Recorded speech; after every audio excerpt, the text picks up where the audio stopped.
வணக்கம், வாழ்க வளத்துடன். என்னோட பேர் ராஜபூபதி, நிறுவனம் மற்றும் பயிற்றுனர் radian IAS academy. Right. So உங்களுடைய காமெண்ட்ஸ் அதுக்குரிய ரிப்ளை பார்க்கலாம். ஸோ இந்த கமெண்ட் எதுக்கு சொல்றாங்க அப்படின்னா, அந்த குரூப் 1 இப்போ பார்த்தீங்க அப்படின்னா 26 வேகன்சி தான் வந்திருக்கு. அதில் வந்து அதே மாதிரி ஏஜ் ரிலாக்ஸேஷன்ஸ் கொடுக்கல. ஸோ ஏஜ் ரிலாக்ஸேஷன்ஸ்க்கு திரும்பவும் ஞாபகப்படுத்துறேன், புதுசாக உள்ளவங்களுக்கு தெரியாது. கிட்டத்தட்ட 15 இயர்ஸாக ட்ரை பண்ணியிருக்கோம், சரிங்களா? ஸோ முதல்வர்கள் ஜெயலலிதா, கருணாநிதி, அதுக்கப்புறம் ஸ்டாலின் அவர்கள், இப்போ இந்த கவர்மெண்ட். ஸோ எல்லாத்துக்கும் வந்து பாத்தீங்கன்னா கிட்டத்தட்ட பார்க்காத தலைவர்களே இல்லை அப்படின்னு சொல்லலாம். அதே மாதிரி அபிஷியல்ஸ், சீஃப் செக்ரட்டரியில இருந்து எல்லா துறை தலைவர்கள் எல்லாமே பண்ணோம். நான் ஏற்கனவே சொல்லியிருந்தேன், திரும்பவும் சொல்றேன். இது போன கவர்மெண்ட்ல கூட கொடுத்துருப்பாங்க, அதுக்கு முந்தின கவர்மெண்ட் கொடுத்துருப்பாங்க. பட் இதுக்கு எகெயின்ஸ்டா இருக்கிறது யாரு? இதை யாரு இனிஷியேட் பண்ணணும் அப்படின்னா பியூரோக்ராட்ஸ். ஸோ செக்ரட்டரிஸ் லெவல்ல இதுக்கு எகெயின்ஸ்டா இருக்காங்க ஏஜ் ரிலாக்ஸ் இருந்து. இப்போ வந்து அந்த செக்ரட்டரி லெவல்ல எகெயின்ஸ்டா இருக்கிறத மினிஸ்டரை வச்சு கொஞ்சம் சொல்லி அவங்களுக்கு அதை புரிய வச்சிருக்கிறோம். ஏற்கனவே நிறைய டேட்டா கொடுத்துருக்குறோம். மற்ற மாநிலங்கள் எல்லாம் அது மாதிரி இருக்கு. இப்போ நீங்க கூட சொல்லியிருந்தீங்க, இப்போ பிஜேபியில கூட இப்போ வெஸ்ட் பெங்கால் இருக்கிறதுல கூட பண்ணியிருக்கிறாங்க அப்படின்ட்டு. அதுக்கப்புறம் வேகன்சி, நான் ஏற்கனவே சொன்னேன், வேகன்சி இதுவரைக்கும் வந்த வேகன்சி. ஸோ இதுவரைக்கும் வந்த வேகன்சி வச்சு இது பண்ணது. இப்போ உடனே நீங்க போய் இதுக்கு வந்து ஒரு கடுமையா வந்து வீடியோ ஏன் போடலன்னு கேட்டிருக்காரு பாருங்க, அச்சமனை கொடுத்து வீடியோ வெளியிடுறதுக்காக அவங்க போடுறது கிடையாது. அது எப்படியாவது சில அபிஷியல்ஸ்ட சொல்லிட்டும் நாங்கள் எக்ஸ்ட்ரா வீடியோ போடுவோம். ஸோ இந்த தடவை வந்து பாத்தீங்க அப்படின்னா நம்ம வந்து மினிஸ்ட்ரி லெவல்லே டைரக்டாவே நம்ம போனா அப்பாயின்மெண்ட் கொடுக்குறாங்க, உட்கார வச்சு பேசுறாங்க. அப்படிங்கும் போது அது தேவையில்லை. அப்படிங்கிறதுனாலதான் இப்ப அதெல்லாம் சொல்லியிருக்கிறோம். அதெல்லாம் சொன்னதுனாலதான் இன்னைக்கு ஒரு கிளாஸ் நியூஸே வந்திருக்கு. டிஎன்பிசில இருந்து என்ன சொல்றாங்க அப்படின்னா, இது வந்து ஃபைனல் வேகன்சி கிடையாது, நாங்க வந்து ரிவைஸ் பண்ணுவோம் அப்படின்னு சொல்லியிருக்கிறாங்க. ஸோ ஜென்ரலா சில விஷயங்கள்லாம் புரிஞ்சுக்கங்க. சில அதிகாரிகளின் தன்னிச்சையான செயல்பாடுகள் காரணமாக பல்வேறு முறைகளில் தேர்வர்கள் பாதிக்கப்படுகிறார்கள். ஒரு பதவிக்கான கல்வி தகுதி, வயது, முன்னுரிமை குறித்த அதிகாரிகள் அவர்கள் விருப்பத்திற்கு முடிவு செய்வது கரெக்ட். இப்போ இன்னொன்னு சொல்றேன், இது போன தடவை செக்ரட்டரி வந்து போன செப்டம்பர்லயே வந்து பாத்தீங்கன்னா இந்த 2 இயர்ஸ் ரிலாக்ஸேஷன்ஸ் இருந்ததுல கொரோனா பீரியட்ல அதை வந்து எக்ஸ்பயர் பண்ணாங்க. இப்ப அதை வந்து நாங்க சொல்லி செக்ரட்டரிக்கு கன்வின்ஸ் பண்ணி இன்னும் எத்தனை வருஷம்ப்பா கொடுத்துட்டே இருக்கணும், அப்படியே கொடுத்துட்டே இருக்கணுமா, அடுத்த கொரோனா வர வரைக்கும் கொடுத்துட்டு இருக்க மாதிரிலாம் கேட்டாங்க. ஸோ அதை கன்வின்ஸ் பண்ணி இப்போ அது 1 இயர் பண்ணியிருக்கிறாங்க. இதுக்கப்புறம் அதை வேற இப்போ எக்ஸ்டெண்ட் பண்ணணும். இல்லை நார்மலா ஏஜ் ரிலாக்ஸேஷன் நிறைய கொடுத்துட்டாங்க அப்படின்னா அதோட எக்ஸ்டென்ஷன் தேவை இருக்காது. பட் அது வந்து ஜென்ரல் கேட்டகரிக்கும் அது வந்து யூஸ்ஃபுல்லா இருக்கும். அந்த 2 இயர்ஸ் எக்ஸ்டென்ஷன்ஸ் கொடுத்தாங்க அப்படின்னா. இல்லைன்னா எல்லாமே ஜென்ரல் கேட்டகரிக்கே 30 இயர்ஸா முடிஞ்சிடும். அதுல வந்து மற்ற கேட்டகரிக்கு 5 இயர்ஸ் வரும். ஸோ இதெல்லாமே நிறைய பேர் உங்களுக்கு சில தேர்வுகள் நிறைய பேர் புரிஞ்சுக்குவீங்க. சில தேர்வர்கள் திரும்ப சொல்றேன், அதாவது தாவேக்காவை சொன்னாங்கல்ல, அதே மாதிரிதான் சொல்லக்கூடிய சில வார்த்தையை சொல்ல வேணாம்னு பார்த்தேன். அந்த மாதிரி தேர்வர்கள் கொஞ்சம் ஐக்கு கம்மியா உள்ள தேர்வர்கள், அவங்களுக்குலாம் அது கொஞ்சம் புரியாது, புரிஞ்சுக்கிற அந்த பக்குவம் அவங்களுக்கு கிடையாது. நான் திரும்ப சொல்லியிருக்கேன், இந்த மாதிரி ஆட்கள்லாம் என்னோட சேனலை பார்க்கவே தேவையில்லை, அன்சப்ஸ்கிரைப் பண்ணிட்டு போயிட்டே இருங்க. உங்களுக்கு இது ஏற்ற சேனல் கிடையாது. எந்த கவர்மெண்ட் ஃப்ரெஷ்ஷா வந்தாலும் வேகன்சி இன்க்ரீஸ் பண்ணதான் கொடுப்பாங்க. இன்னைக்கு பாத்தீங்களா, இப்ப டிஎன்இபில எவ்வளவு வேகன்சி இருக்குன்னு சொல்லியிருக்காங்க பாத்தீங்களா? ஸோ இங்க பாருங்க, நம்ம சேனல்ல போட்டது வாட்ஸ்அப் சேனல், ரேடியன் ஐஏஎஸ் அகாடமின்னு இருக்கும் வாட்ஸ்அப் சேனல். அதுல நீங்க நிறைய அப்டேட்ஸ் எல்லாம் வரும், ஜாயின் பண்ணிக்கங்க. அதே மாதிரி டெலிகிராம் சேனலும் இருக்கும். அப்படி இல்லைன்னா இந்த நம்பருக்கு ஒரு வாட்ஸ்அப் மெசேஜ் அனுப்புங்க, நாங்க சேனல்ல சேர்த்து விடுவோம். அங்க மின்சாரத்துறை அமைச்சர் சொல்லியிருக்கிறாங்க பாருங்க. ஸோ மொத்தம் மின்துறையில வந்து பாத்தீங்கன்னா காலி பணியிடங்களே 65,921, கிட்டத்தட்ட 66,000 காலி பணியிடங்கள் இருக்கு. போன ஆட்சி காலத்துல வந்து 343 பேருக்கு வந்து பணி நியமனம் செய்யப்பட்டுள்ளனர் அப்படின்னு சொல்றாங்க. இப்போ வந்து இருக்க குரூப் 1 நோட்டிபிகேஷன்ஸ் மாதிரி தான், யானை பசிக்கு சோளப்பொரி போன்றது. ஸோ அதனாலதான் இவங்க என்ன சொல்றாங்க அப்படின்னா 15,000 காலி பணியிடங்கள் இப்ப நடப்பு ஆண்டுக்குள் நிரப்பப்படும் சொல்றாங்க. இது நல்ல பண்ணா நல்லது. பட் 15,000 நிரப்புவாங்களா அப்படின்றது பார்க்கலாம். ஏன்னா அது நடப்பு ஆண்டுக்குள் 15,000 காலி பணியிடங்கள். வெறும் எது சொல்றீங்க, இது எல்லாமே வெறும் டிஎன்இபி மட்டும், ஒரு டிபார்ட்மெண்ட் மட்டும். திரும்ப நான் சொல்றேன், ஏற்கனவே நான் சொல்லியிருப்பேன், ஏற்கனவே வந்து பாத்தீங்கன்னா திமுகவும் உங்களுடைய தேர்தல் அறிக்கையிலே சொல்லியிருந்தாங்க, கிட்டத்தட்ட இப்ப மட்டும் காலி பணியிடங்கள், நான் சொல்றது அரசு காலி பணியிடங்கள், ஆசிரியர் எல்லாமே சேர்த்து 5 லட்சத்துக்கிட்ட இருக்கு. இந்த 5 ஆண்டுகள்ல, வரக்கூடிய 5 ஆண்டுகள்ல ஒரு 2 லட்சம் காலி பணியிடங்களையாவது நிரப்புனா அந்த அரசு மேல மக்களுக்கு ஒரு நம்பிக்கை வரும். சோ அதுக்கு தகுந்த மாதிரி அவங்களும் சட்டமன்றத்திலே முதல்வர் சொல்லியிருக்கிறாங்க, நாங்க வந்து மத்திய அரசோட மோதல் போக்கை கடைபிடிக்க மாட்டோம் அப்படின்னு சொல்லியிருக்கிறாங்க. ஸோ அந்த வழியில பார்க்கும்போது கொஞ்சம் ஃபண்ட்ஸ் எல்லாம் வருவதற்கு வழி உண்டு. பட் இப்போ எஜுகேஷனை பொறுத்த வரைக்கும் பார்த்தீங்கன்னா நாங்க வந்து இருமொழி கொள்கை தான் அப்படின்னு சொல்லியிருக்கிறாங்க. ஸோ அது வந்து பார்த்தீங்கன்னா அந்த இருமொழி கொள்கை அப்படிங்கிறது வந்து சொல்றதுனால எஜுகேஷனுக்குரிய ஃபண்ட் வருதா அப்படிங்கிறது தெரியல. கோர்ட் மூலமாவே போகலாம். அது ஏன் போட மாட்டாங்கன்னு தெரியல. அந்த மாதிரி இருமொழி கொள்கை பண்ணாதான் நான் கொடுக்கணும் அப்படின்னு சொல்லிட்டு சென்ட்ரல் கவர்மெண்ட் இருக்கா, அது ஏன் கோர்ட்டுக்கு போறது இல்ல. சரி, ரெண்டாவது என்னோட ஸ்டாண்ட் இதுதான். இருமொழி கொள்கை அப்படின்னா தமிழ்நாட்டுல எல்லா ஸ்கூல்லயுமே இருமொழி கொள்கை இருக்கணும். நான் சொல்றது பிரைவேட் ஸ்கூல்லயும் கூட. கவர்மெண்ட், நானும் அரசு பள்ளியில தான் படிச்சேன். சரி, எனக்கு அரசு பள்ளி மாணவர் ஒருத்தர் இப்ப ஹிந்தி படிக்கணும் அப்படின்னு விருப்பப்பட்டா, இந்தியோ ஏதோ லாங்குவேஜே படிக்கணும் விருப்பப்படுறவங்களுக்கு மட்டுமாவது அதற்குரிய படிப்பதற்கு ஏற்பாடு பண்ணணும். நிறைய பேர் சொல்லுவாங்க ஹிந்தி பிரசார சபா அப்படின்ட்டு. நானும் ஹிந்தி பிரசார சபால படிக்கணும்னு தான் ட்ரை பண்ணி போட்டேன். அதெல்லாம் படிக்க முடியல. ஸ்கூல்லே இருந்துச்சு அப்படின்னா நம்ம பாட்டுக்கு படிச்சுக்கலாம். அது ஹிந்தியும் வேணாம், நிறைய ஃபாரின் லாங்குவேஜ் கத்துக்கிறது எவ்வளவு யூஸ்ஃபுல்லா இருக்கு சரிங்களா. நிறைய பேர் ஜப்பானீஸ் கத்துக்கிறாங்க, மேண்ட்ரின் கத்துக்கிறாங்க. ஓகே, அது தமிழ்நாட்டு அரசியல், அப்படி அரசியலுக்காக ஓட்டுக்காக அப்படிதான் பேசணும் அவங்க. நாங்க இந்த ஏஜ் ரிலாக்ஸேஷன் அப்படின்னு பேசுறது நல்ல புரிஞ்சுங்க, டிஎன்பிஎஸ்சிக்கு மட்டும் கிடையாது. வரக்கூடிய டிஎன்யூஎஸ்ஆர்பி, குறிப்பா எஸ்ஐ போன்ற தேர்வுகள், அதுக்கப்புறம் டிஆர்பி பிஇஓ தேர்வுகளுக்கு, பிஇஓக்கு பாத்தீங்கன்னா 45 வச்சிருக்காங்க. ஸோ அதுக்கும் டிஓ மாதிரி ஏஜ் ரிலாக்ஸேஷன்ஸ் இல்லாத மாதிரி பண்ணணும், இல்லைன்னா கூடுதலாக ஒரு 5 வருடம் கொடுக்கணும்னு சொல்லியிருக்கு. இன்ஃபேக்ட் குரூப் 1 நீங்க அந்த மாதிரி சொல்லும் போது செப்டம்பர்ல முடிஞ்சிடும் அப்படின்னு சொல்லும் போது, ஏன் குரூப் 1 அவ்வளவு சீக்கிரம் வரணும்னு அவசியம் கிடையாது சரிங்களா. ஒரு 2 மாசம் கழிச்சு கூட வந்திருக்கலாம். ஏஜ் ரிலாக்ஸேஷன் வரணும் அப்படின்னு சொல்லும் போது அதை அவங்க கண்ணில் அவங்க கரெக்டா அந்த ஏற்கனவே பண்ண மாதிரி பண்ணிட்டாங்க இது டிஎன்பிசியில. ஸோ குரூப் 1 வேகன்சி இன்க்ரீஸ் பண்றதுக்கு கேட்டிருக்கிறோம், சொல்லியிருக்கிறோம் சரிங்களா. ஏற்கனவே இன்னைக்கு நீங்க டிவி நியூஸ்ல பாருங்க, ஸ்க்ரோலிங்ல ஓடும், டிஎன்பிசியே சொல்லியிருக்கிறாங்க குரூப் 1 வேகன்சியை இன்க்ரீஸ் பண்ணுவோம். வர்றதுக்குள்ள எவ்வளவு ஆட் ஆகுதோ அது ஆட் ஆகும். அதனால நீங்க ப்ரிப்பரேஷனை ஸ்டார்ட் பண்ணுங்க, படிக்க ஆரம்பிங்க. குரூப் 4 ஜெனரல் இங்கிலீஷ், அதுக்கும் ஏற்கனவே சொல்லியாச்சுங்க. கொடுத்துருக்க அந்த இதுல பாத்தீங்கன்னா எல்லாமே கொடுத்துருக்குறோம். குரூப் 4ல ஜெனரல் இங்கிலீஷ் நான் ஏற்கனவே சொல்லியிருக்கிறேன், பழைய வீடியோ பாருங்க. குரூப் 4ல ஜெனரல் இங்கிலீஷை எடுத்திருக்க கூடாது. ஏன்னா அவங்களுக்கு நீங்க பொது தமிழ குவாலிஃபைங்கா வைங்க எழுதுவாங்க.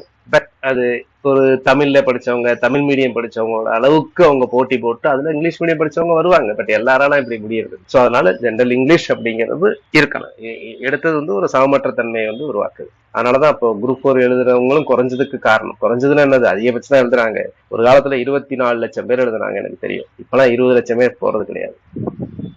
டிஎன்எஸ்ஆர்பி எஸ்ஐ அதுக்கு தான் சொல்லியிருக்கோம்னு சொன்னேன். இந்த ஏஜ் ரிலாக்ஸேஷன் அப்படிங்கிறது தேர்வாணையங்கள், நிறைய தேர்வாணையங்கள் தமிழ்நாட்டில் இருக்கிற தேர்வாணையங்கள் எல்லாத்துக்கும் சேர்ந்துதான் வரும். நம்புவோம் டிஎஸ்பி போஸ்ட் அதுல சேரும் அப்படின்னு நம்புவோம். அதே மாதிரிதான் அட்லீஸ்ட் ஒன் டைம் ஆகுது சில எக்ஸாம்ஸ், எஸ்பெஷலி இந்த ஏஇ எக்ஸாமினேஷன்ஸ் இருக்கக்கூடிய டெக்னிக்கல் சர்வீசஸ் எக்ஸாமினேஷன்ஸ்ல அதுக்கும் கேட்டிருக்கணும். நீங்களும் ஆஸ்பிரன்ஸும் நீங்க பாத்தீங்க அப்படின்னா இப்பதான் உங்களுக்கு எல்லாம் நம்பர் கொடுத்துருக்காங்க பாருங்க. கிரீவன்சஸ் ஒவ்வொரு டிபார்ட்மெண்ட்டுக்குரிய நம்பர்ஸ் எல்லாம் கொடுத்துருக்காங்க. நம்பர், மெயில் ஐடி எல்லாமே சமூக ஊடகங்கள்ல சுத்திட்டு இருக்கு. அதுக்கு மெயில் அனுப்புங்க, இல்லைன்னா அபிஷியலா போங்க, tn.gov.inல போய் சொல்லுங்க.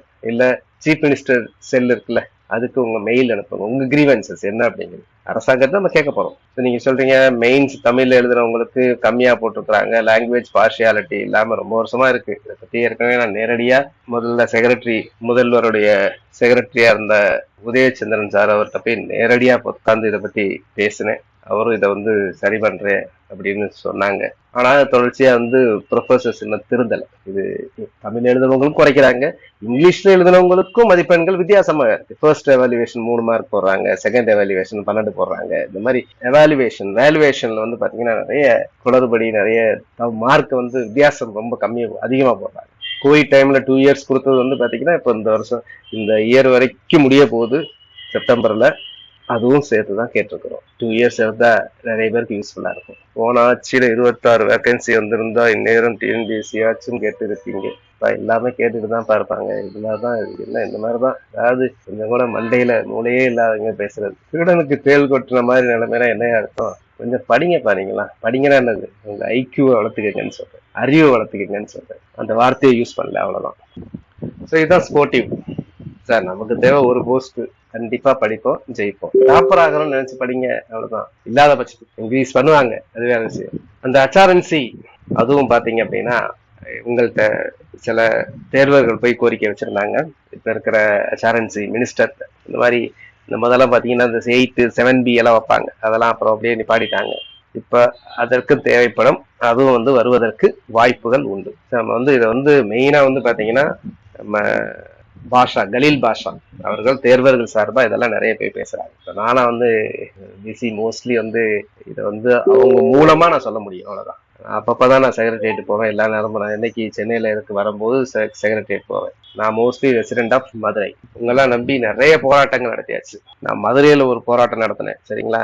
சிங்கிள் ஹேண்டடா. அதுக்கு வந்து பாத்தீங்கன்னா கிட்டத்தட்ட 600 பேர் வந்தாங்க, சகாயமய தலைமையில. சென்னையில நடத்தும் போதெல்லாம் பாத்தீங்கன்னா, அதுக்கப்புறம் தான் அப்பயே முடிவு பண்ணி உங்களுக்கு கூட வீடியோ போட்டிருந்தேன். இனிமே இந்த போராட்டங்கிறது நடத்த போறதே இல்லை. அப்படி 20 பேர் 30 பேர் அவ்வளவுதான் வருவாங்க. வெறுத்து போச்சு எங்களுக்கு. எல்லா சமூக ஊடகங்கள்ல கத்திட்டு இருப்பீங்க, அவ்வளவுதான். நீங்களாம் 2A எவ்வளவு போஸ்ட் வரும் தெரியல சார். இதெல்லாமே அங்க உள்ள டிபார்ட்மெண்ட்ல எவ்வளவு கொடுத்துருக்காங்க அப்படிங்கறத பொறுத்து தான். நம்ம போன அரசுலயே, அதுக்கு முன்னாடி அரசுலயே நம்ம வேணும் இன்க்ரீஸ் பண்ணணும் அப்படின்னு சொல்லும் போது சிலது பண்ணுவாங்க. பட் அதுக்காக எப்பவுமே பண்றாங்க அப்படின்றது சொல்ல முடியாது. பட் அதிகம் வரும், அதிகம் வரணும், நிறைய வரும்னு எதிர்பார்ப்போம். இந்த இன்னொரு ஐக்கு கம்மியான ஒரு பையனா பொண்ணான்னு தெரியல. வேஸ்ட் முட்டு கொடுக்காதீங்க. நான் என்ன முட்டு கொடுத்தேன் சொல்றேன் இல்ல, 26 வேகன்சிங்கிறது ரொம்ப ரொம்ப கம்மின்னு சொல்லியிருக்கேன். அதை இன்க்ரீஸ் பண்றதுக்குரிய நடவடிக்கையும் கேட்டுட்டு இருக்கிறோம். Tamil Nadu west government TVK. So ஒவ்வொருத்தவங்களுக்கும் ஒவ்வொரு விதமான ஐடியாலஜி இருக்கும். டெமோக்ரஸில யாரையும் என்ன வேணாலும் கிரிட்டிசைஸ் பண்ணலாம், டீசெண்டா. அவ்வளவு அரசியல்வாதிகளே இப்ப யாருமே டீசெண்டா கூட கிரிட்டிசைஸ் பண்றது கிடையாது. ரொம்ப மட்டமான லெவல்ல இறங்கிட்டாங்க எல்லாரும். ஓகே, இந்த ஆஸ்பிரண்ட் கொஞ்சம் புரிஞ்சிருக்கிறாரு சார். இப்போ நல்லா புரிஞ்சுக்கங்க இன்னொன்னு, இதெல்லாம் நாங்க போய் கேட்கறோம்னு அவசியமே கிடையாது. என் வேலையை பார்த்துட்டு இருக்கேன், இருக்கிற எனக்கு வேலையில கிளாஸஸ் எடுக்கிறதுல, இந்த புக்ஸ் எழுதிக்கிட்டு இருக்கிறதுல, இதுல வந்து இதுக்குரிய டைமே இல்லைன்னு வச்சுக்கீங்களேன். அப்படியும் போய் ஏதோ பண்றோம், அதை நீங்க அப்ரிஷியேட் பண்ணலைன்னா கூட கிரிட்டிசைஸ் பண்ணாம இருங்க. இல்லைன்னா அதை அப்படியே விட்டுட்டு போயிடும் பேசாம. ஸோ அட்லீஸ்ட் நெக்ஸ்ட் இயர் ஆச்சும் கொடுங்க. சொல்லுங்க சார், நீங்க சொல்றது கரெக்ட் சார். சில பேருக்கு எதுக்காக கேட்கறாங்கன்னே புரிஞ்சுக்கிறது இல்லை. இப்போ 1 இயர்ல முடிச்சு கொடுக்குறாங்க. முன்னாடி எல்லாம் 2 to 3 years நடக்கும். ஆமா, ஒரு தடவை கொடுக்குறாங்கன்னா அதுக்கு முன்னாடி இருந்து பேசிட்டு இருக்கப்ப தான் உடனே இன்னைக்கு போனோம் நாளைக்கு வந்து அப்படியே ஜீவோ மாத்தணும். இதெல்லாம் பாலிசி டிசிஷன்ஸ். இதை புரிஞ்சுக்கிறது கொஞ்சமாவது அட்மினிஸ்ட்ரேஷன் எல்லாம் தெரியணும். தமிழ்நாடு அட்மினிஸ்ட்ரேஷன் சப்ஜெக்ட்ஸ் இருக்கே, அதையும் படிக்கிறது கிடையாது. ஒரு எல்லவும் தெரியாது. தேங்க்யூ, நீங்களாவது புரிஞ்சிருக்கீங்க. உங்களை இப்போ நிறைய பேர் புரிஞ்சிருக்கிறாங்க, சில பேர் இருக்கிறாங்க. அது எல்லா இடத்துலயுமே அப்படி இருக்கும். அரிசியில பதர் இல்லையா, நெல்லுல பதர் இல்லையா, அது மாதிரிதான். எனக்கு கணக்கு வராது. சம்பத் ஐயங்கார் ஐயா அவர்கள் தான் சொல்லி கொடுத்தார். நான் 10ஆம் வகுப்பு தேர்வு பெற்றதற்கு அவர் தான் மிக முக்கிய காரணம். அவருக்கு எனது சிறந்தாழ்ந்த நன்றிகள் பல. நன்றி ஐயா. இது வந்து கமலிபுரம் நடுக்காவேரி அப்படிங்கிற அந்த வீடியோல இருக்கக்கூடிய ஒரு பகுதி, ஒரு மோட்டிவேஷனா இருக்கும். அது சம்பந்தமா சொல்றாங்க இப்படி படிக்கணும் அப்படின்னு. இந்த படம் நல்ல படம், பார்க்காதவங்க பாருங்க. கமலிபுரம் நடுக்காவேரி இதுலயே இருக்கு, யூடியூப்லயே இருக்குன்னு நினைக்கிறேன். ஸோ நிறைய பேர் வந்து பாத்தீங்கன்னா இந்த மாதிரி do you have a professor like this in Narayana, Vijay அப்படின்னா சொல்ல முடியாது. எல்லா இடத்துலயும் சில ப்ரொஃபசர்ஸ் நம்மளே பார்க்கணும், சில ப்ரொஃபசர்ஸ் தான் நல்லா இருப்பாங்க, எல்லா ப்ரொஃபசர்ஸும் இருப்பாங்கன்னு சொல்ல முடியாது. அதாவது சில ப்ரொஃபசர்ஸ் கொஸ்டின்ஸ் கேட்கறதே விரும்ப மாட்டாங்க, என்ன சொல்றோமோ அதை படிச்சுப்பாங்க. ப்ரொஃபசர்ஸ் அப்டேட் பண்றது கிடையாது. நிறைய காலேஜ் 100ல ஒரு அதிகபட்சம் 5 ப்ரொஃபசர்ஸ் தான் கொஞ்சம் நல்லா அப்டேட் பண்ணி ஸ்டூடெண்ட்ஸுக்கு எந்த கேள்வி கேட்டாலும் ஆன்சர் பண்ற மாதிரி இருக்காங்க. மற்றவங்களாம் ஈஸிங்க, ஏதோ சம்பளம் வருது அப்படின்ட்டு கடமைக்கு எடுத்துட்டு இருக்காங்க. கோர்ட்ல தான் இதுக்கு போய் ஸ்டே வாங்கி குரூப் 1 எக்ஸாம் செப்டம்பருக்கு அப்புறம் போஸ்ட்போன்லாம் பண்றது வந்து ப்ராக்டிக்கலா நடக்கிற விஷயம் இல்லைங்க.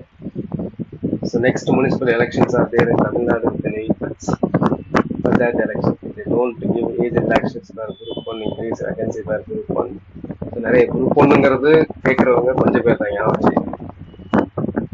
அவங்க பெரிய ஓட் பேங்க் கிடையாது. பட் வேக்கன்சி, அதிக வேக்கன்சி இருக்கிறது கம்மியா அது மாதிரி நடத்துனாங்க அப்படின்னா அது அஃபெக்ட் பண்ணும். இதெல்லாம் சொல்லியிருக்கோம், இதெல்லாம் அட்வைஸா சொல்லியிருக்கோம். இதெல்லாம் கேட்கணும். கேட்டா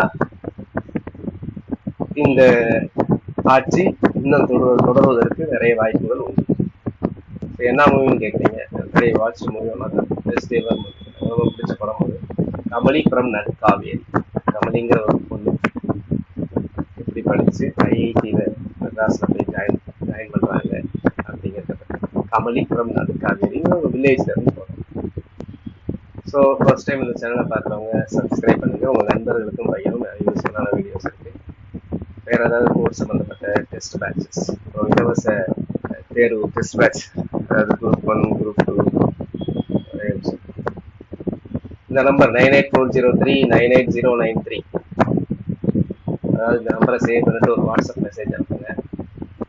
ஸோ உங்களுக்கு குரூப் ஒன் எக்ஸாமினேஷனோ, டிஇஓவோ, டிஆர்பி பிளாக் எஜுகேஷன் ஆஃபீஸரோ, TET, group 2 2A, group 4 pharmacist exam, MRBA, SSC, RRB exam, இதனுடைய ஒரு 3 தேர்வுகள் உங்களுக்கு இலவசமாக அனுப்புவாங்க. அதுக்கப்புறம் அது ரொம்ப சப்சிடைஸ்டு ஃபீல தான் இருக்கும். விருப்பப்பட்டா நீங்க தொடர்ச்சிக்கலாம். அந்த டெஸ்ட்டுக்குரிய மெட்டீரியல்ஸும் நாங்கள் ஆப் மூலமா ஆட் பண்ணுவோம். அது உங்க மெயிலுக்கு வரும். இந்த மாதிரி இலவச டெஸ்ட் வகுப்புகள் சில உங்களுக்கு ரிசீவ் ஆகணும் அப்படின்னா இதனை பூர்த்தி செய்வோம். இது வந்து இந்த வீடியோட டிஸ்கிரிப்ஷன் கீழே இருக்கு. அப்படி இல்லைன்னா அந்த நம்பரை சேவ் பண்ணிட்டு ஒரு வாட்ஸ்அப் மெசேஜ் அனுப்புங்க. நன்றி. அடுத்த வீடியோல பார்க்கலாம். உங்களுக்கு வேற ஏதாவது டவுட்ஸ் இருந்தா, ஜெனியூனான டவுட்ஸ் ஏதாவது இருந்ததுன்னா கமெண்ட் செக்ஷன்ல கமெண்ட் பண்ணுங்க. அதுக்கு நான் எனக்கு தெரிஞ்ச அளவுக்கு நான் விடையளிக்கிறேன். நன்றி.